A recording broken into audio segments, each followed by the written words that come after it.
నమస్తే, welcome to prime time debate. AP ప్రజలందరూ కూడా జగన్ లండన్ ప్రయాణం అనగానే దడుచుకుంటున్నారా? వద్దు జగన్, నువ్వు మాతో పాటే ఉండు అని బ్రతిమలాడుతున్నారా? ఎందుకు ఈ గోలంతా అనే దానిపై మనతో పాటు ఈరోజు ప్యానల్లో పార్టిసిపేట్ చేస్తున్నారు పొలిటికల్ అనలిస్ట్ అంకమరావు గారు, అదేవిధంగా సీనియర్ జర్నలిస్ట్ దుర్గా కుమార్ గారు. సార్ నమస్తే. సార్ నమస్కారం జగన్ గారు, మన వీక్షకులు కూడా.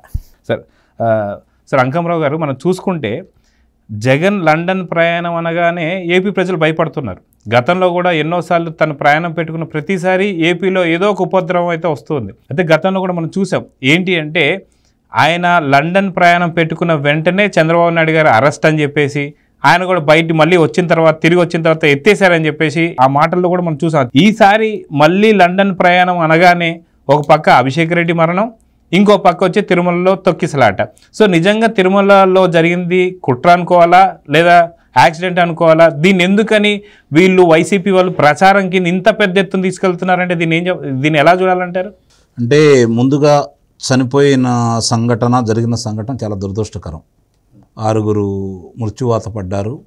చాలా బాధాకరమైన విషయం. దేవదేవుని దర్శించుకోవాలని వచ్చి ఇలా అకాల మరణం పొందడం మాత్రం బాధాకరమైన విషయం. ఆ కుటుంబ సభ్యులందరికీ కూడా సంతాపాన్ని తెలియజేస్తున్నాను. ఇక ఇందుట్లో కుట్రకోణమా లేకపోతే ఏం జరిగింది అనే దాని గురించి ఆలోచించుకుంటే, మామూలుగా ఏకాదశి ద్వాదశి ఈ 2 రోజులే ఉండే గత ప్రభుత్వాలు ఎప్పుడైనా సరే. ఈ రెండు రోజులు మాత్రమే దర్శనానికి, వైకుంఠ ద్వార దర్శనానికి అవకాశం ఇచ్చి ఉండేవాళ్ళు. గత ప్రభుత్వం ఏం చేసిందంటే దీన్ని 9 రోజులు చేసింది. అంతకుముందు ఎప్పుడూ లేదు. ఈ ప్రభుత్వం రాంగంలో దాన్ని రద్దు చేసి ఉంటే బాగుండేది. గతంలో ఎలా ఉందో, ఏ విధంగా అయితే జరిగాయి అట్లని చేసి ఉంటే బాగుండేది. మళ్ళీ దాన్నే వీళ్ళు అనుసరించడం అనేది కొంచెం ఇబ్బందికరమైన పరిణామం కూడా. దీన్ని కూడా దృష్టిలో పెట్టుకోవాలి. ఇప్పుడు జరిగిన సంఘటన ఎటు జరిగింది కాబట్టి భవిష్యత్తులో ఇలా జరగకుండా ఉండాలి అంటే దీన్ని కూడా దృష్టిలో పెట్టుకోవాలి.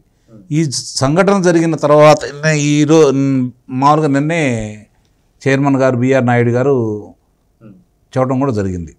కొంచెం అనుమానాస్పదంగా మాకు వార్తలు అందినాయి, కానీ ఇలా జరుగుతుందని నేను అనుకోలేదు అని చెప్పని. ఇక్కడ గమనించుకోవాల్సిన అంశం ఏంటంటే, మామూలుగా టిక్కెట్లు ఇస్తున్నారు, రండి అని కేకలేసింది ఎవరు?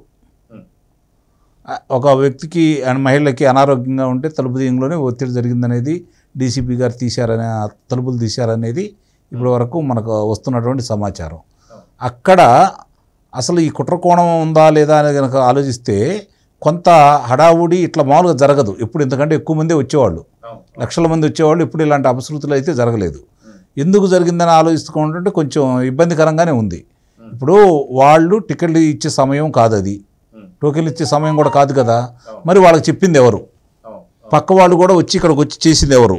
రెండోది, అక్కడ ఉన్నటువంటి ఏదైతే ఉన్నారో, ఎక్కడైతే వీళ్ళు ఉన్నారో దాని పక్కన పార్కులో అసాంఘిక శక్తులు కూడా ఉంటున్నాయి. ఓ 15 మంది కుర్రవాళ్ళు ఎవరో వచ్చారని, ఈ తొక్కిసలాట జరగకముందు హడావుడి చేశారని చెప్పి కూడా ఒక మాటలు వినపడతా ఉన్నాయి. సరే, ఏదైనా సరే విచారణలో అవన్నీ తేల్తాయి. కాబట్టి ఇక్కడ గమనించుకోవాల్సిన అంశం ఏంటంటే, జరిగిన వెంటనే ఒకే రకంగా మాట్లాడటం మొదలుపెట్టారు. కరుణాకర్ రెడ్డి గారు కావచ్చు, గుడివాడ అమర్నాథ్ కావచ్చు, రోజా గారు కావచ్చు, అందరూ కూడా దీని గురించే మాట్లాడుతూ ఒకే విధంగా మాట్లాడుకుంటూ వస్తున్నారు. దీన్ని బట్టి కూడా మీరు ఇందాక అన్నట్టు ఆ సంఘటనకి ఆయన లండన్ వెళ్ళేదానికి దీనికి ఏదన్నా సంబంధాలు ఉన్నాయని కూడా ఆలోచించుకోవాల్సిన పరిస్థితి అయితే కనపడతా ఉంది. దాంట్లో ఎలాంటి అనుమానం కూడా లేదు. కాకపోతే ఇక్కడ కరుణాకర్ రెడ్డి మాట్లాడింది మాత్రం చాలా స్పష్టంగా మనం కనుక గమనిస్తే వాళ్ళ తప్పులు వాళ్ళే ఒప్పుకున్నట్టు క్లియర్గా కనపడతా ఉంది. మీ దగ్గర పనిచేసే వాళ్ళు మా మనుషులు ఉన్నారని అన్నట్టు చూడండి. మాకు తెలుస్తూ ఉంటాయి వార్తలు, అందరినీ మనుషులు అనుకోవద్దని. అంటే నిస్సందేహంగా వాళ్ళు కావాలని ఇవి చేశారనేది ఇక్కడ స్పష్టంగా అర్థమైపోతూ ఉంది. లేకపోతే ఆ మాట ఎందుకు వస్తుంది? నువ్వు గతంలో నువ్వు కావచ్చు, సుబ్బారెడ్డి కావచ్చు, ఇద్దరు చైర్మన్లుగా ఉండంగా మీరు చేసిన నిర్వాహకం ఏంటి? ఆ దర్శనాలకు సంబంధించి ఎంతమంది మీరు టికెట్లు అమ్ముకున్నారు, ఎంత డబ్బు దండుకున్నారు, ఎంతమందిని మీ ద్వారా దర్శనాలు చేయించారు, ఈ విషయాలన్నీ వెనుకలోకి వస్తున్నాయి. దానికి తోడు లడ్డులో నాణ్యత ఏ విధంగా లోపించింది, అన్యమతస్థుల చేత ఏ విధంగా పైన ప్రచారం చేయించాలని ప్రయత్నం చేశారు, అన్యమతస్థులను జొప్పిచ్చేసి వాళ్ళ ద్వారా అక్కడ మీరు దేవదేవుని భక్తులను రాకుండా చేయాలని చెప్పని మీరు ఎంత ప్రయత్నం చేశారు ప్రజలందరూ గమనించారు. ఆ విషయాలన్నీ ఒక్కోటి వెలుగులో వస్తున్నాయి. త్వరలో అన్ని విషయాలు బయటకు వస్తాయి. ఈలోపే ముందుగా కోస్తుంది కుయిల. ఎందుకంటే స్పష్టంగా అతనే చెప్పాడు కాబట్టి ఇప్పుడు ఏం మాట్లాడుతున్నాడు దీనికి సంబంధించి జేఈఓ మీద, అక్కడ ఉన్నటువంటి ఎస్పీ గారి మీద, చంద్రబాబు నాయుడు గారి మీద, వీళ్ళ గురించి మాట్లాడుతూ ఉన్నారు వీళ్ళు. అయితే ఎవరు రాజీనామా చేయాలని చెప్పని నిన్న రోజా మాట్లాడటం కూడా జరిగింది ఈరోజు. మరి ఇవన్నీ చూసుకుంటా ఉంటే ఒక పథకం ప్రకారం జరిగిందనే అనుమానాలు ఇప్పుడు బలపడతా ఉన్నాయి. ఎందుకంటే వచ్చిన భక్తులు అలా ఎరగబడి మీదబడి చేయరు కదా. దీంట్లో ఏదో వాళ్ళకి అల్లజడి రేగటానికో లేకపోతే వాళ్ళని తొందర పెట్టడానికో ప్రేరేపించారనేది మాత్రం స్పష్టంగా అర్థమవుతూ ఉంది. 15 మంది ఉన్నారని చెప్పని అంటున్నారు. వాళ్ళని గుర్తించే పనిలో వీళ్ళు పడ్డారు. ఏదైనా సరే ఒకటి మాత్రం నిజం, ఇక్కడ జరుగుతున్న పరిణామాల్లో ఏది జరిగినా భద్రతా లోపలమా లేకపోతే అధికారుల వైఫల్యమా అంటే అధికారులు ఇంకా ఈ తిరుమల దేవస్థానానికి సంబంధించి పాలక మండలికి సహకరించట్లేదనేది మాత్రం వాస్తవం. పూర్తిగా ప్రక్షాళన జరగాల. అందుట్లో ఏ ఒక్కరిని కూడా దీంట్లో ఉపేక్షించకూడదు. దానికి కారకులైన వాళ్ళందరినీ ఉపేక్షించినప్పుడే మనం ఇప్పుడు ప్రపంచంలో ఆధ్యాత్మిక కేంద్రాల్లో ప్రసిద్ధి చెందింది చాలా పెద్దది తిరుపతి దేవస్థానం. దీని మీద వాళ్ళ కన్నులు ఉన్నాయి కాబట్టి గతంలో 2 కొండలు చాలన్నాడు ఒక ఆయన, మిగిలిన కొండలు మీకు ఎందుకని చెప్పి మాట్లాడారు. తర్వాత ఇక్కడికి భక్తులు రాకుండా చేయాలని విశ్వ ప్రయత్నం చేశారు. నిత్యాన్నదానాన్ని అసలు నందమూరి తారక రామారావు గారు ప్రారంభిస్తే మొన్నటి వరకు వీళ్ళు ప్రభుత్వానికి వచ్చేంత వరకు పెద్ద ఇబ్బందులు లేకుండా గడిచిపోతూ ఉంది. దాన్ని అపవిత్రం చేశారు, శుభ్రంగా లేకుండా చేశారు, శుచికరంగా లేకుండా కూడా చేశారు. మళ్ళీ వీళ్ళు వచ్చిన తర్వాత ఇప్పుడు ప్రక్షాళన జరిగింది. నేను కూడా వెళ్ళిన సందర్భంలో వెళ్ళి భోంచేయటం కూడా జరిగింది. మా కుటుంబ సభ్యులందరం కూడా చాలా మార్పు అయితే స్పష్టంగా ఉంది. తర్వాత వివిధ ప్రాంతాల్లో వివిధ ప్రదేశాల్లో మేము తిరిగిన చాట కావచ్చు, వ్యాపారస్తులను కావచ్చు, కళ్యాణ కట్టకడ కావచ్చు, వేద పండితులను కావచ్చు, చాలామందిని విచారించిన సందర్భంలో మార్పులు వాళ్ళు చాలా ఆస్వాదిస్తున్నారు. గతంలో ఎవరైతే పాలక మండలి వాళ్ళు ఉన్నారో, ఆ ప్రభుత్వ పెద్దలు ఉన్నారో ఏ విధంగా చేశారో వాళ్ళు పోసుకొచ్చినట్టు చెబుతూ ఉన్నారు. వాళ్ళు ఇప్పుడు కూడా వాళ్ళు ఏమంటున్నారంటే ఉచిత బస్సులు ఇంకొంచెం పెంచాలి అని కోరుకుంటున్నారు. ఉచిత బస్సులు అలాగే కింద నుంచి పైకి, పైనుంచి కింద తిరిగే వాహనాల సంఖ్య కూడా పెంచాలని అయితే కోరుకుంటున్నారు. భక్తులు విపరీతంగా వస్తున్నారు కాబట్టి ప్రసాదాల్లో చాలా వ్యత్యాసం ఉంది. ఇవన్నీ కూడా బాగా చేస్తున్నారు వీళ్ళు.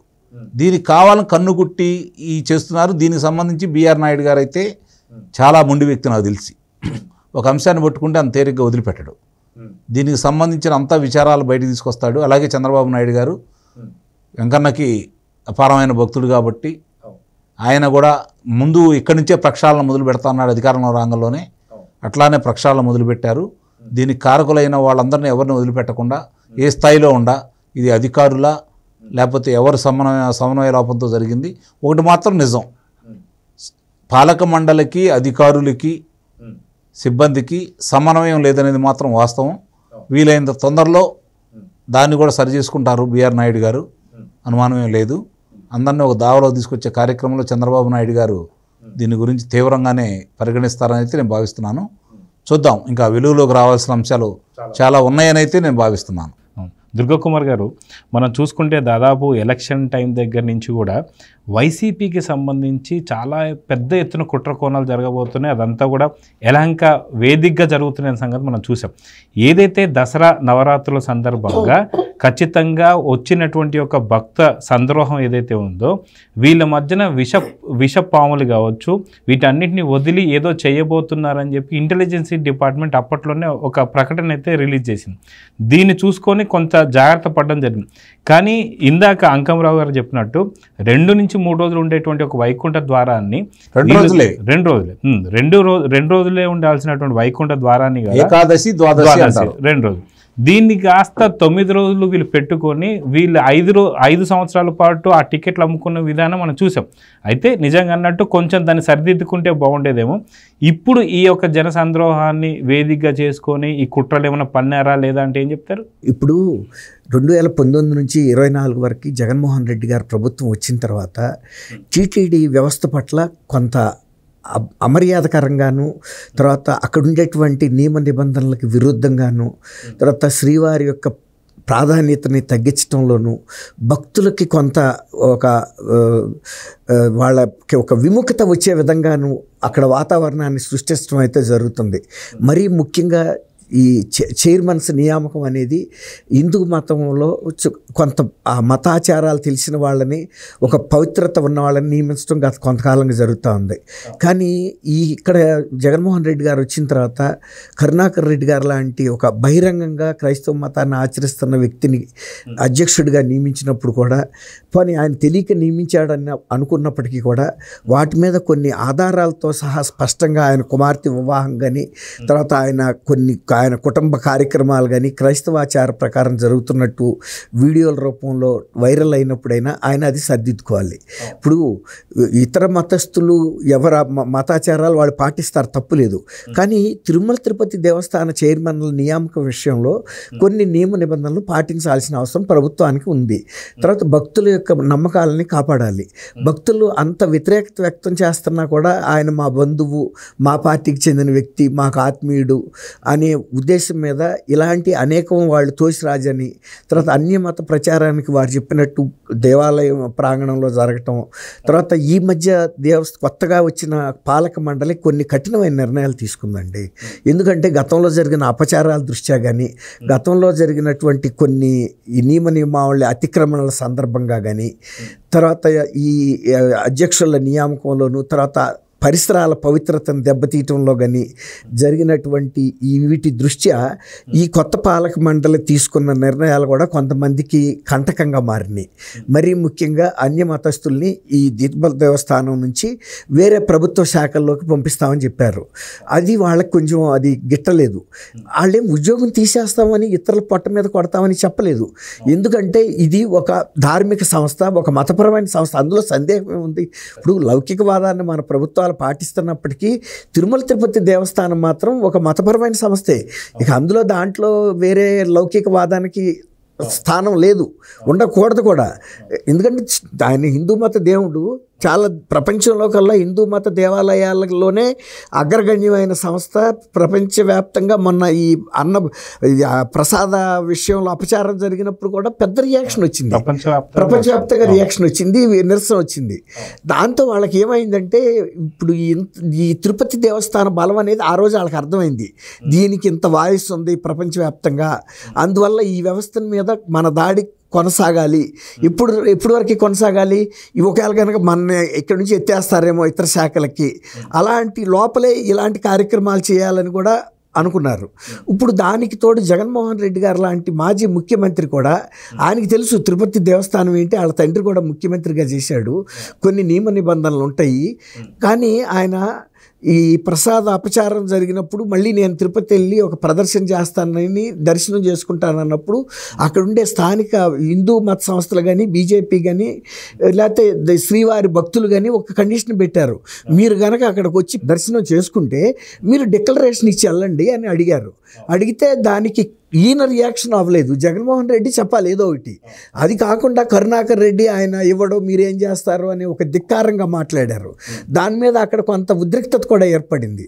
అనంతర పరిణామాల్లో జగన్మోహన్ రెడ్డి గారు ఆయన పర్యటన రద్దు చేసుకున్నాడు, అది వేరే మాట. కానీ అటువంటి బ్యాడ్ బ్లడ్ అని అటువంటి ఒక వాతావరణాన్ని సృష్టించడానికి ప్రయత్నాలు జరుగుతున్నాయి. కాబట్టి ఇప్పుడు ఈ సంఘటన కూడా, ఈ తిరుమల తిరుపతి దేవస్థానం అనేది ఒక కరెక్ట్గా నడవటం లేదు, ఇందులో లుకలుకలు ఉన్నాయి, ఇందులో లోపాలు ఉన్నాయి. ఇలాంటివి చేయటం ద్వారా భక్తుల్లో గతంలోనేమో మత విశ్వాసాన్ని దెబ్బతీశారు అపచారం చేయటం ద్వారా. మేమందరం కూడా ఈ జంతు కొవ్వు తిన్నామా అని ఒక పశ్చాత్తాపంలో పడ్డారు. ఇవాళ భక్తుల విశ్వాసాన్ని దెబ్బతీసే విధంగా ఈ తొక్కిసలాట కూడా యాదృచ్ఛికంగా జరిగింది అనేది అయితే అనుకోవట్లేదు. ఇందాక వారు చెప్పినట్టు ఇంతకన్నా పెద్ద పెద్ద జన సమూహాలు వచ్చినాయి. మీరు ఇంతకుముందు ఒక మాట చెప్పారు, బ్రహ్మోత్సవాల్లో కూడా పాములను వదిలిపెట్టామని ఒక రూమర్స్ లేపి పుకార్లు. అప్పుడు కూడా ఇలాంటి ప్రయత్నమే తొక్కిసలాట చేయాలని చూశారు. అప్పుడు కేంద్ర ఇంటెలిజెన్స్ సంస్థ రాష్ట్ర ఇంటెలిజెన్స్కి హెచ్చరికలు పంపినప్పుడు వీళ్ళు ఎంత అలర్ట్ అయ్యారు. ఇప్పుడు అలర్ట్గా లేరు. ఇవి రొటీన్గా జరిగే ప్రదక్షిణ, ఇవి వైకుంఠ దర్శనాలు వారన్నట్టు ఆ 2 రోజులు అయితే ఎక్కువ కాన్సన్ట్రేషన్ చేసి దాన్ని సక్సెస్ఫుల్గా పూర్తి చేస్తారు. 9 రోజులు స్ప్రెడ్ అయిపోయేటప్పటికి జనం కూడా అంత ఒత్తిడి ఉండదు కదా అనే ఉద్దేశం మీద కూడా కొంత నిర్లిప్తగా ఉన్నారా, లేదు కావాలని ఒక్కసారి వదిలిపెట్టారా అనే అనుమానాలు గత కొన్ని సంఘటనల మూలాన అనుమానం వస్తుంది. అంటే తిరుపతి పవిత్రతని, అక్కడ ఉండే పరిసరాల యొక్క పవిత్రతని దెబ్బతీయటానికి జరిగిన ప్రయత్నాలన్నింటినీ కూడా కొత్తగా వచ్చిన పాలక మండలి సరి చేసుకుంటూ వచ్చింది. వారు చెప్పారు, మేము వెళ్ళటం వలన అనేక మందిని మేము కలిసినప్పుడు కూడా గతంలోకి ఇప్పటికీ అనేక మార్పులు జరిగినాయి, మాకు ప్రశాంతంగా ఉంది, ఏదో 1-2 చిన్న ఇష్యూస్ ఉన్నాయి అని చెప్పారు. అవి ఎప్పుడైనా అడ్రస్ చేయొచ్చు. కానీ మెయిన్గా ఉండే లూప్ హోల్స్ మొత్తం కొత్త పాలక మండలి వచ్చిన తర్వాత సరి చేశారు. ఇది కంటగింపుగా ఉండి మా ప్రయత్నాలకి పారటలేదు. తర్వాత జగన్మోహన్ రెడ్డి గారు లండన్ యాత్ర చెప్పారు. ఎవరైనా ఇట్లాంటి నేరస్తులు ఏం చేస్తారంటే ఎల్బీ సృష్టించుకుంటారు. ఒక ప్రత్యేకమైన నేరాన్ని ఇక్కడ ప్లాన్ చేసి ఆ టైంలో వాళ్ళు ఇక్కడ లేకుండా వేరే సాట్ ఉన్నట్టు రికార్డు పరంగా చూపిస్తారు. దాన్ని చట్టపరంగా ఏమంటారంటే ఎల్బీ అంటారు. అట్లా కిందసారి కూడా చంద్రబాబు నాయుడు గారు అరెస్ట్ టైంలో చేశాడు. అది కూడా దాచుకోలేకపోయాడు. వచ్చి రాగానే ఆయన ఎత్తేసారా నాకు తెలియదని. ముఖ్యమంత్రి అనే వ్యక్తి రాష్ట్రంలో ప్రతిపక్ష నాయకుడిని కనుక అరెస్ట్ చేస్తే ఆయన చంద్రమండలం మీద ఉన్నా కూడా పంపించే వ్యవస్థ ఉంది, కమ్యూనికేషన్ సాంకేతిక వ్యవస్థ ఉంది. అలాంటి సెటిలైట్ ఫోన్స్ ఉంటాయి ముఖ్యమంత్రి దగ్గర. తెలియనట్టుగా నటించాడు ఆయన. ఇంకా పైగా కేంద్రం చేసిందేమోననే నింద కేంద్రాన్ని మీద కూడా తోశాడు. అట్లాగే ఇప్పుడు మొన్న కూడా ఆయన ఒక ముఖ్యమంత్రిగా చేసిన వ్యక్తి డిక్లరేషన్ నేను ఇవ్వను అనే మాట అన్నాడు అంటే ధిక్కారంగా, అది తప్పు మాట. అంటే ఆయన ఇతరులకు కూడా ప్రేరేపిస్తున్నాడు. మీరు తిరుపతి దేవస్థాన పవిత్రతను ప్రశ్నించండి, నియమ నిబంధనలను వ్యతిరేకించండి, తర్వాత అదేదో అలౌకికవాదం అన్నట్టుగా చెప్పాడు. నా పట్ల వివక్ష చూపించారని. నీ పట్ల ఎప్పుడు వివక్ష చూపిస్తే నువ్వు అన్నిసార్లు ఎలా దర్శనం చేసుకోగలిగావు? నువ్వేం డిక్లరేషన్ ఇవ్వకుండా వెళ్ళావు కదా ఒక ముఖ్యమంత్రి హోదాలో. అట్లాగే నువ్వు ఇవాళ ముఖ్యమంత్రి కానప్పుడు డిప్లొమాటిక్ పాస్పోర్ట్ ఎలా అయితే ప్రభుత్వానికి సబ్మిట్ చేశావో, ఇప్పుడు నువ్వు తిరుపతి దేవస్థానం ముందు కూడా ఒక సాధారణ ఎమ్మెల్యేవి, అన్యమతస్తుడివి. అదే ఒక ముఖ్యమంత్రిగా ఉన్నప్పుడు నీకు ఒక మినహాయింపు ఇచ్చారు, నీ మీద గౌరవంతో, పదం మీద గౌరవంతో. అది అప్పుడు ఆయన కూడా అది గౌరవించాలి. నేను ఇప్పుడు కాదు కాబట్టి ఖచ్చితంగా నియమ నిబంధనలు పాటిస్తాను, ప్రజలు ఇచ్చిన తీర్పుని శిరసా వహిస్తాను అన్నమాట చెప్పాలి. అంతేగాని నేను ముఖ్యమంత్రిగా దిగిపోయినా సరే గాక నేను ముఖ్యమంత్రి హోదాలో నేను ఇట్లాగే ప్రవర్తిస్తానని ఒక సందేశం ఇవ్వటం, ఇలాంటి కొన్ని దుర్ఘటనలకి తావిచ్చిందా అనే అనుమానాలు ఎవరికైనా కలుగుతాయి గత ప్రభుత్వం చేసిన చర్యల వల్ల. కాబట్టి ఇప్పుడు దీని మీద ఒక స్పష్టమైన దర్యాప్తు జరిగిన తర్వాత కొన్ని నిజాలు బయటకు వస్తాయి జగన్ గారు ఖచ్చితంగా. అయితే అంకమరావు గారు, ఇవన్నీ చూస్తుంటే ఏదైతే ఎలక్షన్ ఏదైతే అయిపోయిన తర్వాత రిజల్ట్స్ వచ్చిన తర్వాత నెక్స్ట్ డే రోజు పెట్టినాడండి, అదే రోజు పెట్టినటువంటి ఒక ప్రెస్ మీట్ నాకు గుర్తొస్తుంది. ఏంటి అంటే, అసలు నేను ఊహించలేదు 151 స్థానాల నుంచి ఈ స్థానాలకు పడిపోతామని చెప్పి. సో అవ్వాతాతలు ఏం చేస్తున్నారు, అక్కాతాతలు ఏం చేస్తున్నారు అని చెప్పేసి ఓట్లు వేయని వాళ్ళు ఎవరైతే ఉన్నారో ఓటర్స్ మీదే నిందిస్తూ చేసినటువంటి ఒక దర్యాప్తు చూసాం. సేమ్ ఇప్పుడు ఇదే విధంగా మేము తిరుమలలో ఎంతో దండుకున్నాము, చేసాము, కానీ ఆ తిరుపతి దేవుడు కూడా మమ్మల్ని కాపాడలేదని చెప్పి దేవుడి పైన కూడా వీళ్ళు అక్కస్ అని చెప్పి అనుకోవచ్చా దీన్ని? అసలు ఆ దేవుడి మీద నమ్మకం ఉంటే కదా వాళ్ళకి, ఆ దేవాలయాన్ని, ఆ ప్రాంగణాలని అపవిత్రం చేయాలని, భక్తులు రాకుండా చేయాలని కదా వాళ్ళ ప్రయత్నం. ఇప్పుడు మీరు ఇక్కడ ఒకసారి మీరు కనుక గమనించుకుంటూ ఉంటే లక్షలాది మంది జనాలు రావడం అనేది తిరుపతి దేవస్థానం కొత్త కాదు. ఆ సిబ్బంది వచ్చిన వాళ్ళకు అనుగుణంగా సౌకర్యాలు ఏర్పాటు చేయటం, వాళ్ళని నియంత్రించడం కూడా కొత్త ఏమీ కాదు. మనకు గనక ఇప్పుడు చూసుకుంటాం అంటే చక్రస్థానానికి సంబంధించింది కావచ్చు, గరుడ వాహన పురవీధుల్లో తిరిగేటప్పుడు కావచ్చు, ఎన్నో లక్షల మంది ఉంటారు. మరి ఆనాడు జరిగిన అపశృతి ఇప్పుడు ఎందుకు జరుగుతుంది? ఇందులో నిస్సందేహంగా ఇందాక నేను చెప్పినట్టు వీళ్ళు ఎక్కడైతే ఉన్నారో ఆ స్కూల్ ప్రాంగణం ఎక్కడైతే ఉందో దాని పక్కన పార్క్ ఒకటి ఉంది. పార్క్ ఉంది, దాంట్లో గంజాయి బ్యాచ్, మందు బ్యాచీలు ఉంటారు. సాయంత్రం 9 గంటలు కావడం వల్ల వాళ్ళ ప్రమేయం ఉంది అనేది ఇప్పుడు వస్తున్నటువంటి అనుమానం. అది ఎలా ప్రేరేపితమని చెప్పి మనం ఎందుకు అనుకోకూడదు? గతంలో తుది సంఘటన చూసాము, చాలా సంఘటనలు చూసాం ఇలా ప్రేరేపితం ఏ విధంగా జరుగుతుంది అనేది. వాళ్ళ అధికార రంగంలో దానికి సంబంధించిన తుది సంఘటన మీద ఉన్నటువంటి అన్ని ఫిర్యాదుల్ని తొలగించమని చెప్పని వాళ్ళు తొలగించుకోవడం కూడా చూసాం కదా. కాబట్టి వాళ్ళ కుట్ర కోణం లేదని చెప్పుకోవడానికి వీల్లేదు, ఎందుకంటే వరుసనే వాళ్ళే వచ్చి మాట్లాడుతున్నారు కాబట్టి. ఇదే కరుణాకర్ రెడ్డి కావచ్చు, లేకపోతే రోజా కావచ్చు, లేదంటే గుడివార అమర్నాథ్ కావచ్చు, వీళ్ళు ఎవరు ఏం మాట్లాడినా కూడా అక్కడ జరుగుతున్న దాని గురించి మాట్లాడకుండా ముందు రాజకీయం గురించే మాట్లాడుతూ ఉన్నారు. మీరేం చేశారా మేమేం చేశారా అనేదంటే పోయిన ప్రాణాలు వాళ్ళు తీసుకురాలేరు, వీళ్ళు తీసుకురాలేరు. ఏదేమైనా ఇంత జరిగేటప్పుడు సిబ్బంది లోపం ఉందనేది వాస్తవం. అయితే రోజా గారు మాట్లాడుతూ కూడా వెంకన్న చౌదరి అనేది చాలా గట్టిగా గుద్ది మరీ మాట్లాడుతున్నారు. ఇక్కడ మన రాజకీయాలు ఇప్పుడు కులం పేరు తీసుకురావడం ఎంతవరకు సాధ్యం? ఇప్పుడు సుబ్బారెడ్డి, కరుణాకర్ రెడ్డి, ధర్మారెడ్డి ఎవరు? వీళ్ళు రెడ్లే కదా. కాబట్టి వాళ్ళు మేమైతే చేసుకోవచ్చు, ఎదుటాళ్ళు చేసుకోకూడదు. చంద్రబాబు నాయుడు గారి దగ్గర ఉన్నటువంటి చిన్న విషయం వాళ్ళకి తెలుసు. ఆయన మీద కనుక ఇట్లాంటిది కులపరమైన దాడి చేస్తే ఆయన అమ్మో మనకెందుకులే అని చెప్పని వాళ్ళని తీసేస్తారు, కొంచెం భయస్తుడు, ఏదన్నా ఒక నిందొస్తే ఎమ్మడిని స్పందిస్తాడనేది వాళ్ళ భావన. ఇప్పుడు వెంకన్న చౌదరి, చంద్రబాబు నాయుడు గారు చౌదరి, అలాగే చైర్మన్ గారు చౌదరి. కాబట్టి వాళ్ళ కంటగింపుగా ఉంది, తట్టుకోలేకపోతా ఉన్నారు. మనమైతే చేయొచ్చు, చంద్రబాబు నాయుడు చేయటం ఏంటిది? ఈ విధమైనటువంటి ధోరణిలో ఉన్నారే తప్ప అక్కడ జరుగుతున్నది ఏంటి? మనం ఎంత అపవిత్రం చేశాము, దాన్ని నాశనం చేయడానికి మనం ఎంత ప్రయత్నం చేశాము, ఎంతమంది భక్తుల దగ్గర డబ్బులు తీసుకొని మరి ఎన్నో లక్షల టికెట్లు వాళ్ళకి ఇచ్చేసి అది చాలదన్నట్టు మంత్రి గారు ఎంట 30 మంది 40 మందిని 60 మందిని 70 మందిని ఇష్టారీతిగా తీసుకొని వెళ్ళి లక్షలు దండుకునే అవకాశం లేకుండా పోయింది. రెండోది ఏంటంటే గతంలో ఏ ప్రభుత్వం అధికారంలో ఉన్నా వాళ్ళు లేకపోయినా స్థానికులు కాబట్టి ఒక రకమైన దౌర్జన్యంతో వాళ్ళు చెప్పిన పనులు అవుతూ ఉండేవి. ఇప్పుడు జరగట్లేదు కాబట్టి, వీళ్ళు నియంత్రిస్తున్నారు కాబట్టి, అందుట్లో వీళ్ళిద్దరూ పర్యవేక్షణలో జరుగుతుంది కాబట్టి తట్టుకోలేకపోతున్నారు వాళ్ళు. దానికి తోడు అధికారంలో రంగంలోనే చంద్రబాబు నాయుడు గారు తిరుపతి నుంచే ప్రక్షాళన మొదలు పెడతానని చెప్పి అట్లానే ప్రక్షాళన కూడా మొదలుపెట్టాడు. ఇవి వాళ్ళు జీర్ణించుకోలేకపోతా ఉన్నారు. కాబట్టి వాళ్ళు ఎప్పుడు ఎక్కడ ఏం జరిగినా కూడా శవ రాజకీయాలు చేయటం అనేది వాళ్ళకి వెనతో పెట్టిన విద్య.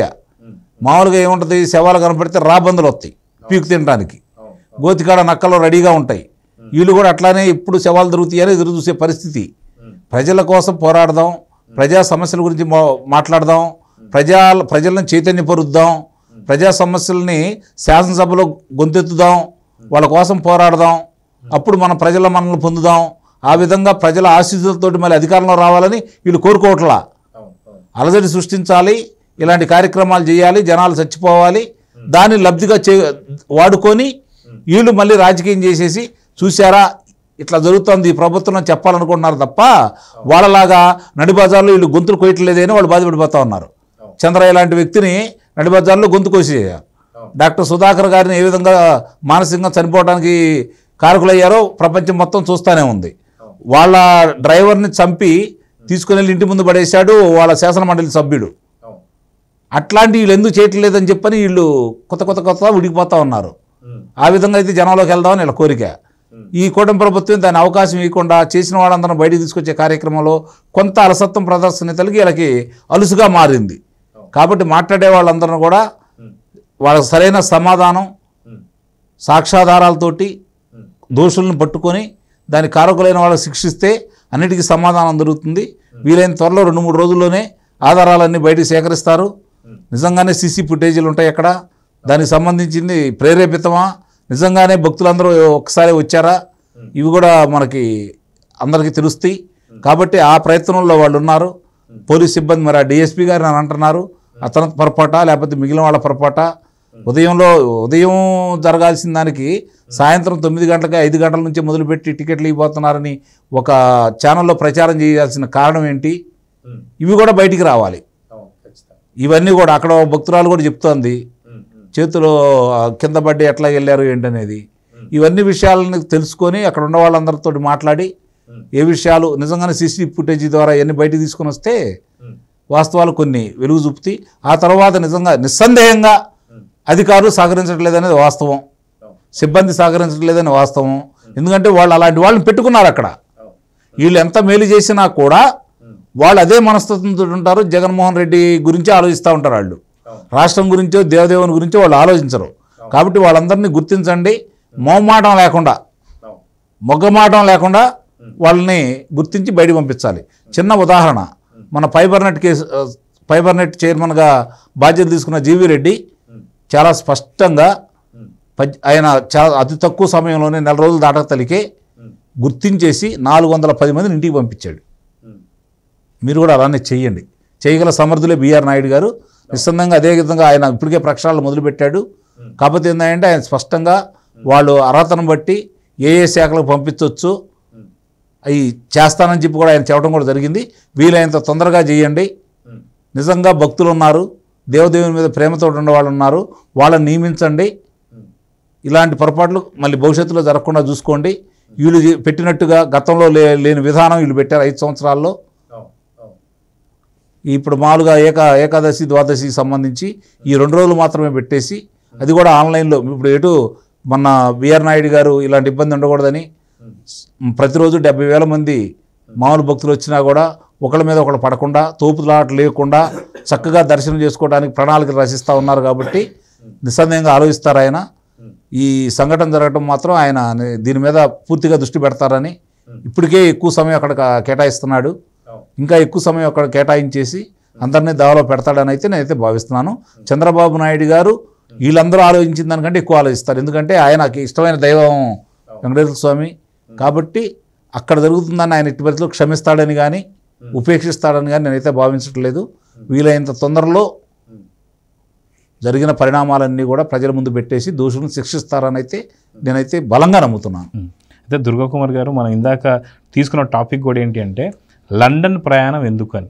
సరే, తిరుమల దేవస్థానం సంబంధించిన ఇష్యూ గురించి మాట్లాడాం కాబట్టి ఇప్పుడు మన ముందుకున్న వ్యక్తి ఏంటంటే అభిషేక్ రెడ్డి.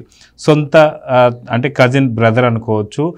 చాలా చిన్న వయసులోనే గత కొద్ది నెలలుగా ఎందుకని ఒక ఆసుపత్రికి పరిమితం అయిపోవాల్సి వచ్చింది. అది కూడా తను ఒక డాక్టర్ అయితే లింగాల మండలానికి సంబంధించి వైసీపీ అధ్యక్షుడు కూడా. సో ఖచ్చితంగా ఈ మరణం బయటపడే లోపల లండన్కి జంప్ అయిపోవాలనుకుంటున్నాడా, లేదా నిజంగా అభిషేక్ రెడ్డి ఇచ్చిన వాంగ్మూలం ఏదైతే ఉందో అదే చాలా పెద్ద సంచలనం కింద మారింది. సో నిజంగా లండన్ ప్రయాణం అభిషేక్ రెడ్డి గురించేనా అంటే ఏమంటారు? ముందు ఈ లండన్ ప్రయాణం ఏదన్నా కానివ్వండి కానీ అభిషేక్ రెడ్డి అనారోగ్యం అనేది చాలా అనుమానాలు రేకెత్తిస్తుంది. ఎందుకంటే అతను అవినాష్ రెడ్డి వివేకానంద రెడ్డి గారి మరణం తర్వాత ముందుగా వెళ్ళిన వాళ్ళలో ఆయన కూడా ఒకడు. తర్వాత ఆయనకి సంబంధించి కట్లు కట్టడం, కుట్లు వేయటం ఇవన్నీ చేసింది కూడా ఆయనే. ఇప్పుడు ఈ భారతిరెడ్డి గారి తండ్రి గంగిరెడ్డి గారి హాస్పిటల్లో ఆయన గ్యాస్ట్రోఎంటాలజిస్ట్ అనుకుంటా, మంచి ఒక సూపర్ స్పెషలిస్ట్ డాక్టరు. తర్వాత వీళ్ళ ఫ్యామిలీలో కూడా ఒక కీలకమైన వ్యక్తి అవినాష్ రెడ్డిని డిస్క్వాలిఫై చేయిస్తారు. మొన్న వివేకానంద రెడ్డి హత్య తర్వాత ఇతని మీద వ్యతిరేకత వస్తుంది అన్న ఉద్దేశం వచ్చి అవినాష్ రెడ్డిని పోటీ చేయించాలని కూడా అనుకున్నారు. అంత ప్రాస్పెక్ట్స్ ఉన్నాయి అతనికి వైఎస్ఆర్సీపీలో. మీరు అన్నట్టు లింగాల మండలంలో అధ్యక్షుడే కాదు, వైఎస్ఆర్ కుటుంబంలో ఉన్న మగపిల్లాడు, రాజకీయ వారసుడు. తర్వాత డాక్టర్ రాజశేఖర్ రెడ్డి లాగా కూడా ఆయన కూడా మెడికల్ ప్రొఫెషన్లో ఉన్న వ్యక్తి, తర్వాత చురుకైన వ్యక్తి. కాబట్టి ఒక రకంగా అతను ఏనాటికైనా కూడా వైఎస్ రాజశేఖర రెడ్డికి రాజకీయ వారసుడు. అంటే జగన్మోహన్ రెడ్డి గారికి 2 ఆడపిల్లలు ఉండటం, తర్వాత వీళ్ళిద్దరు కూడా హైలీ క్వాలిఫైడ్గా ఉన్నారు, లండన్లో ఉన్నారు. వీళ్ళకుండా ఆస్తిపాస్తులు రక్షించుకోవడానికి సంబంధించిన స్కిల్స్ అన్నీ కూడా అక్కడ వాళ్ళు డెవలప్ చేసుకుని ఫుల్ ఫ్లెడ్జ్డ్గా ఉన్నారు. ఎందుకంటే ఈయన ఎంపైర్ అనేది చాలా చిన్న విషయం కాదండి. ఈ ఆర్థిక మూలాలు రకరకాల దేశాల్లో కూడా ఉన్నాయి. వాటిని మెయింటైన్ చేయాలంటే కూడా ఇంటర్నేషనల్ ఎక్స్పోజర్ ఉండాలి. ఆర్థిక అంశాల మీద, ఆర్థిక చట్టాల మీద కూడా, తర్వాత అంతర్జాతీయ చట్టాల మీద కూడా అవగాహన ఉండాలి. ఈ డబ్బుని ఇతర ప్రాంతాల్లో ఎట్లా సేఫ్గా ఇన్వెస్ట్ చేయాలి, రొటేట్ చేయాలి, ఎలా వాటిని ఇంకా పెంచుకోవచ్చు అనేది అవగాహన ఉండాలి. ఆ విధంగా వాళ్ళ 2 పిల్లల్ని ఎక్కువ దృష్టి దాని మీద పెట్టాడు. కాబట్టి స్థానికంగా వాళ్ళకి ఇక్కడ పెద్ద ఇవి ఉండే పరిచయాలు ఉండే అవకాశాలు బహు తక్కువ. కాబట్టి ఆ విధంగా తను తర్వాత వారసుడిగా అవినాష్ రెడ్డిని గ్రూమ్ చేస్తాడు ఈయన అని అనుకున్నారు. కానీ ఊహించిన పరిస్థితుల్లో అభిషేక్ రెడ్డి గారికి సడన్గా అనారోగ్యం వచ్చిందని ఆయన ఏఐజీ హాస్పిటల్లో పెట్టారన్నప్పుడు కూడా చాలామంది నమ్మలేదు. ఒక రూమర్ అనే అనుకున్నాం. కానీ కొంతకాలంగా ఆయన అక్కడే ఉండటం, కొంతమంది దగ్గర బంధువులు వెళ్ళి చూడటం, పరామర్శించడం జరుగుతున్నాయి. కానీ జగన్మోహన్ రెడ్డి గారు ఇప్పటికి కూడా వెళ్ళాడా లేదా అనేది చాలా అనుమానాలు. ఒక్కసారి మాత్రం వెళ్ళొచ్చారు. చాలా కాలం వెళ్ళకపోవటం కూడా అనుమానాలు. అది కూడా మీడియాలో ఎక్కువ సార్లు వెళ్ళాడు. అయితే ఇంకోటి ఏంటంటే ఈ అభిషేక్ రెడ్డి ఇంత చిన్న వయసులో మీరు ఇంత చెప్పారు, డాక్టర్ కూడా అయ్యుండి ఇట్లాంటి అనారోగ్యానికి గురవ్వగలుగుతాడా, ఏదన్నా దీని వెనకాల కుట్రకోణం ఉందా అని అనుమానాలు కూడా పులివెందుల్లోనూ కడప జిల్లాలో కూడా ఉన్నాయి, వాళ్ళ సొంత కుటుంబంలో కూడా ఉన్నాయి. అంటే ఇవన్నీ వాళ్ళు బయటికి చెప్పుకోలేకపోతున్నారు. ఎందుకంటే ఇప్పుడు వివేకానంద రెడ్డి గారి హత్య ఎలా జరిగిందో, తర్వాత దాన్ని చంద్రబాబు నాయుడు గారి మీద, లోకేష్ బాబు మీద ఎన్ని వేసినప్పుడు కూడా వాళ్ళ కుటుంబంలో పెద్దలందరికీ తెలిసి కూడా వాళ్ళు బయటకు వచ్చి ఖండించలేకపోయారు. ఎందుకంటే చేసింది ఇంట్లో వాళ్ళని తెలుసు, కానీ ఇంట్లో వ్యక్తే వాళ్ళ మీద నిందేశాడు. తెలిసి వీళ్ళు కాదు అని చెబితే కనుక పరువు పోద్ది, కుటుంబంలో పరువు పోద్ది. ఇంట్లో ఒక మగపిల్లాడు చెప్పిన అతను ఒక పార్టీ అధ్యక్షుడిగా ఉండి చెబుతున్నాడు, ఈ కుటుంబం ఇంకా ప్రతిష్ట పాలవుద్దని వాళ్ళు నోరు మూసుకున్నారే తప్ప వాళ్ళకి నిజాలు తెలియక కాదు. ఇప్పుడు ఈ విషయంలో కూడా, అభిషేక్ విషయంలో కూడా కొన్ని అనుమానాలు వాళ్ళకు ఉన్నాయి. ఎందుకు ఇతనికి ఇట్లా అయ్యాడు? ఆ కేసులో మీరు అన్నట్టు సిబిఐకి వాంగ్మూలం ఇచ్చాడు. తను మొదటగా వెళ్ళిన వ్యక్తి, అతను మెడికల్ నాలెడ్జ్ ఉంది. ఇప్పుడు హార్ట్ అటాక్ అనేవి వీళ్ళు ప్రచారం చేశారు. మీరు ఒక డాక్టర్గా హార్ట్ అటాక్ ఉన్న పేషెంట్కి కట్లు కుట్లు వేసినప్పుడు మీరైనా చెప్పాలి కదా, మీకైనా తెలుసు కదా అని అనేకమైన గ్రిల్లింగ్ క్వశ్చన్స్ వాళ్ళు వేసినప్పుడు ఈయన సమాధానాలు చెప్పినవన్నీ రికార్డెడ్గా ఉన్నాయి. దాన్ని బట్టి ఏమర్థమవుతుందంటే ఇది ఖచ్చితమైన హత్య. దీన్ని కావాలనే తీసుకొచ్చి అతను ఒక క్వాలిఫైడ్ డాక్టర్ వాళ్ళ కుటుంబంలో సభ్యుడి చేతే కట్లు వేయించి దీన్ని మాఫీ చేయడానికి ప్రయత్నం చేశారు అనేది రేపు సిబిఐకి ట్రయల్లో ఎన్ని ఎస్టాబ్లిష్ అవుతాయి. ఇప్పుడు రేపు ఆయన కోర్టుకు కూడా హాజరవ్వాల్సి ఉంటుంది. ఈ ఇచ్చిన దీని మీద క్రాస్ ఎగ్జామినేషన్లు కూడా జరుగుతాయి. అట్లాగే షర్మిల గారు కూడా అలాంటిదే ఇచ్చింది. షర్మిల గారి విషయంలో కూడా చాలామంది భయపడింది ఏంటంటే ఈమెకు కూడా ప్రాణ రక్షణ కల్పించమని కూడా స్వయంగా డిఎల్ రవీంద్రారెడ్డి, జగన్మోహన్ రెడ్డి, రాజశేఖర రెడ్డి గారికి అత్యంత అంతరంగికుడు, ఆత్మీయుడు, సహచరుడు, ఆయన కూడా అడిగాడు విజయమ్మకి, ముఖ్యంగా షర్మిలకు కూడా మీరు ప్రొటెక్షన్ ఇవ్వండి అని, ఎందుకంటే వీళ్ళిద్దరిని టార్గెట్ చేస్తారు అని. అట్లాగే ఇప్పుడు మీరు అన్నట్టు ఆయన ఇప్పుడు మనం అనకూడదు, చాలా చిన్నపిల్లాడు అతను, మనకన్నా చాలా చిన్న వయసు. పాపం అతను మరి అసలు సజీవంగా ఉన్నాడా లేదా కూడా తెలియని పరిస్థితి. కొన్ని సోషల్ మీడియాలో అయితే అసలు ఎక్స్పైర్ అయినట్టు కూడా వచ్చినాయి. సబ్జెక్ట్ టు కరెక్షన్ మనం చెప్పలేము. ఏది ఉన్నా కూడా చాలా తీవ్రమైన ఆరోగ్య పరిస్థితి మాత్రం ఒక రకంగా డీప్ కోమాలో ఉన్నట్టుగానే మనకు తెలుస్తుంది. మరి ఇతని మీద సిబిఐ ఇంకోటి ఏంటంటే అనేక మంది కీలకమైన సాక్షులు ఇందులో ఇలా చనిపోయారు. ఆ తర్వాత ఇంత చిన్న వయసులో ఒక డాక్టర్ వాళ్ళ సొంత కుటుంబంలో వ్యక్తి ఇలా అయినందుకు ఇప్పుడు సిబిఐ కూడా బయటకు వచ్చి అసలు ఆయన ఆరోగ్యం మీద విచారణ జరిపించాలి. అసలు అతనికి ఏదైనా ప్రమాదం జరిగితే కూడా మరి అంతమంది సాక్షులు, ముఖ్య సాక్షులు అందరూ ఒకళ్ళొక్కళ్ళుగా వెళ్ళిపోతున్నారు. చాలా అనుమానాలు ఉన్నాయి. ఇప్పుడు ప్రజల్లో కూడా అనుమానాలు ఉన్నాయి, కుటుంబంలో అనుమానాలు ఉన్నాయి. ఇప్పుడు సిబిఐ కూడా స్పందించి అవసరమైతే అసలు ఆయన ఇంకా ఎయిమ్స్ లాంటి ప్రభుత్వ సంస్థలు చేర్పించాలి. ఎందుకంటే ఆయన ఒక కీలకమైన కేసులో ఒక ముఖ్యమైన సాక్షిగా ఉన్న వ్యక్తి కాబట్టి మరి వారు కూడా ఎందుకు అలా ఉన్నారో తెలియదు. ఇదేమి ప్రైవేట్ అఫైర్ కాదు. ఎందుకంటే ఆయన ఒక కీలకమైన హత్య కేసులో కీలకమైన సాక్షిగా ఉన్నప్పుడు ఆయన వైద్యం కూడా పారదర్శకంగా ఏదైనా ప్రభుత్వ రంగ సంస్థల, దర్యాప్తు సంస్థల పర్యవేక్షణలో జరగాలి. ఆయనకి ఏదైనా ఇప్పటికైనా కూడా ఆయన ప్రాణాన్ని కాపాడటానికి సిబిఐ ప్రయత్నించాల్సిన అవసరం అయితే ఉంది. అయితే అంకమరావు గారు మనం చూసుకుంటే దాదాపున చాలా చిన్న వయసుకుడు, అదేగాక ఏదైతే వివేకానంద రెడ్డి గారి యొక్క హత్య కేసులో మన గతం అంటే దీనికన్నా ముందెళ్తే పరిటాలరావు గారి హత్య కేసు, దాని తర్వాత మొద్దుసీను గారు బయటికి రావడం, మొద్దుసీనుని చంపిన ఓంప్రకాష్ చనిపోవడం, మద్దెల చరుసూరి చనిపోవడం, ఇప్పుడు భానుప్రకాష్. సో ఇదే కథ రిపీట్ కాబోతుందా? వివేకం సినిమాలో కూడా మళ్ళీ కొత్త ట్విస్టులు రాబోతున్నాయా? మళ్ళీ వివేకం 2 రాబోతుందా? దీనికి ఇప్పటికన్నా సరే ఇక్కడ కూడా చూస్తున్నాం మనం. వివేకానంద రెడ్డి గారి హత్య కేసులో గంగిరెడ్డి గారు కావచ్చు, ఇప్పుడు ఏదైతే మనం చెప్తున్నా అభిషేక్ రెడ్డి గారు కావచ్చు, మధ్యలో ఇంకొకరు ఇద్దరు కావచ్చు, చాలా శ్రీనివాస్ రెడ్డి గారు, కానీ చాలా దారుణంగా ఎలకల గురించి చనిపోవడం కానీ ఏంటంటే అసలు దీని వెనక ఖచ్చితంగా ఒక పెద్ద కాన్స్పిరసీ అయితే ఉందనుకోవచ్చు అంటారా? అంటే మీరు చెప్పినట్టు పరిటాలరావు గారి ఉదంతం తీసుకున్నా, ఇప్పుడు జరుగుతున్న దాన్ని చూసుకున్నా బలమైనగానే ప్రజలు భావిస్తున్నారు. వాస్తవాలు కూడా కనపడుతూనే ఉన్నాయి. రెండిటికి పొంతన ఉంది కాబట్టి మనం ఆలోచించడంలో తప్పు లేదు. దాంట్లో వాస్తవం కూడా ఉండొచ్చు, లేదంటానికి ఆస్కారం లేదు. కాకపోతే ఏంటంటే అది వాళ్ళకి అలవాటు. ఇందాక నేను చెప్పినట్లు ఇప్పుడు రాష్ట్రంలో మంచి అవకాశం అతనికి వచ్చింది, ఎవరికి రాని అవకాశం నిస్సందేహంగా. 151 స్థానాల్లో అధికారం వచ్చిన తర్వాత చంద్రబాబు నాయుడు గారు రాష్ట్రాన్ని అభివృద్ధి చేయడానికి కావాల్సిన పునాదులు వేసి వెళ్ళారు. దాన్ని నిలబెట్టుకుంటూ ఉంటే సరిపోయేది, వేరే చేయాల్సిన పని కూడా ఉండేది కాదు. కానీ వాళ్ళకి దానివల్ల ఏది చేసినా కూడా ధనదాహమే తప్ప, అధికార దాహం ధనదాహం తప్ప రెండోదేమీ కనపడదు. దాంట్లో కుల మత వర్గ ప్రాంతాలు ఏమీ కనపడవు, వాళ్ళకి మతాలతో సహా ఏం కనపడవు. దాంట్లో కుటుంబం కనపడదు, బంధుత్వాలు కనపడవు, స్నేహాలు కనపడవు, మంచి మర్యాద కనపడదు. వాళ్ళకి కావాల్సింది అంటే డబ్బు. ఆ డబ్బు కోసం, అధికారం కోసం ఏమైనా చేస్తారంటానికి మీరు చెప్పిన ఉదంతాలన్నీ కూడా కారణం. ఇప్పుడు గతంలో జరుగుతున్న విషయాలు కూడా చూసుకుంటా ఉంటే ఈ రోజు వరకు వాళ్ళు చేసిన ఏ కార్యక్రమాలకు సంబంధించి అయినా సరే, ఏ రోజైనా ప్రజలకు ఉపయోగపడే 5 సంవత్సరాల్లో శాశ్వత కట్టడాలు కానీ, దానివల్ల రాష్ట్రానికి ఆదాయం వనరులు చేకూర్చే పరిశ్రమలు కానీ, లేకపోతే జలాశయాలు కానీ ఏదన్నా ఎప్పుడైనా మొదలుపెట్టారా, పూర్తి చేశారా? ఇంకెందుకు వాళ్ళ గురించి మనం పదే పదే మాట్లాడుకోవటం? నాకు తెలిసినంత వరకు జగన్మోహన్ రెడ్డి అనే పేరుని ప్రస్తావించకుండా, ఆ ప్రభుత్వం గతంలో చేసిన దాని గురించి చెప్పుకోకుండా, ఈ ప్రభుత్వం ఏం చేస్తుందో ఏం చేయబోతుందో చెప్పుకుంటే మంచిదనేది నా ఉద్దేశం.